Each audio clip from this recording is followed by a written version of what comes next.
Ya, ya. Jadi saya akan meluruskan jalan cerita bagaimana akhirnya ini menjadi kegaduhan, menjadi ramai di media sosial, baik media sosial maupun di TV-TV yang menyatakan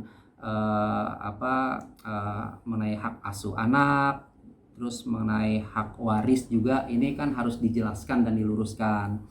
Nah, jadi sebenarnya di hari kedua, hari pertama, kedua, dan ketiga Vanessa dan Bibi meninggal itu kan di sana mengadakan tahlilan, ya tahlilan itu selama 3 hari.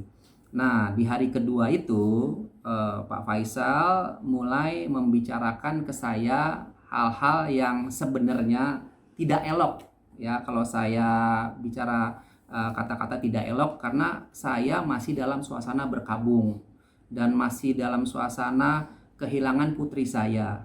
Tapi pada saat itu Pak Faisal sudah mengajukan hal-hal yang saya sendiri sebenarnya belum ingin membicarakannya. Salah satunya adalah hak asuh anak dan hak waris. Itu yang dibicarakan pada saat itu. Itu yang dimulai oleh Pak Faisal.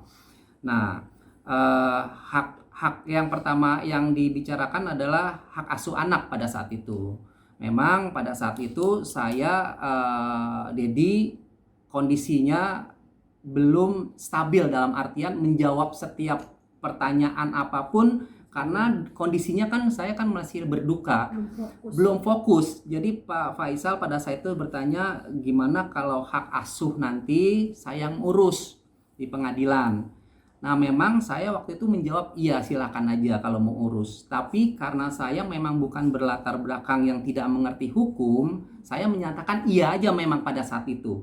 Benar iya, tapi iyanya saya, inginnya saya pada saat nanti diurus itu kita bersama. Ya. Bukan sepihak. Bentar.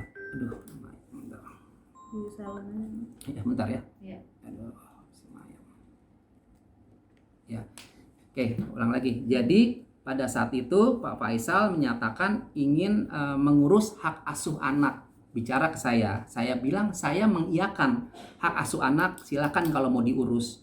Tapi di sini ada miscommunication ya. Jadi Pak Faisal mungkin mengira saya mengiyakan. Iyanya saya itu maksudnya adalah kita ke pengadilan bersama dan kita akan urus bersama. Itu yang saya ingin, bukan hanya secara verbal dia bicara ke saya, karena ini kan saya sudah tahu ini sudah menyangkut masalah hukum. Karena kalau misalnya hak asuh anak itu diurus oleh Pak Faisal, ya monggo aja, maunya saya nanti hasilnya hak asuh itu bersama. Saya pernah bilang kan beberapa kali ada wartawan kalau misalnya coba deh di rewind, saya pernah bilang kan hak asuh bersama, ya kan pernah saya bilang, tapi memang saya tidak detail karena Dedi nggak mengerti proses hukumnya. Ya pada saat itu Dedi juga belum konsultasi dengan Bang Milano karena sekali lagi kondisinya tidak memungkinkan untuk berbicara masalah hak anak dan masalah hak waris. Itu di hari kedua loh, hari kedua. Terus di hari ketiga kalau nggak salah ya, karena pokoknya masih dalam suasana berkabung. Pak Faisal mengucapkan lagi masalah hak waris tadi hak asuh anak saya katakan iya. Berikutnya Pak Faisal mengajukan lagi pertanyaan ke saya, Pak Dodi, ini gimana barang-barang di sini, barang-barang Vanessa ini kan rumah sudah tinggal 4 bulan lagi. Sementara barang-barang ini banyak sekali di sini. Gimana kalau kita lelang dan kita jual? Bayangkan, di hari ketiga Pak Faisal sudah menyatakan itu ke saya. Dan saya pikiran saya masih kalut, masih tidak belum konsentrasi dan belum fokus ke situ. Pak Faisal sudah menyatakan itu. Kita jual dan kita lelang dan kita jual. Itu yang dibicarakan oleh Pak Faisal. Jadi nggak jawab ya. Ya, pada saat itu pada saat itu jawaban saya ngambang gitu. Kok bisa-bisanya Pak Faisal di hari ketiga kita masih berkabung sudah membicarakan hal-hal yang tidak elok untuk dibicarakan gitu. Kita masih berkabung. Sementara Pak Faisal sudah menyatakan ke saya hak asuh anak akan diurus, hak waris juga akan diurus sama Pak Faisal. Nah, jadi seperti itu kejadian awalnya tuh ya. Ada 2 tuh harus digarisbawahi.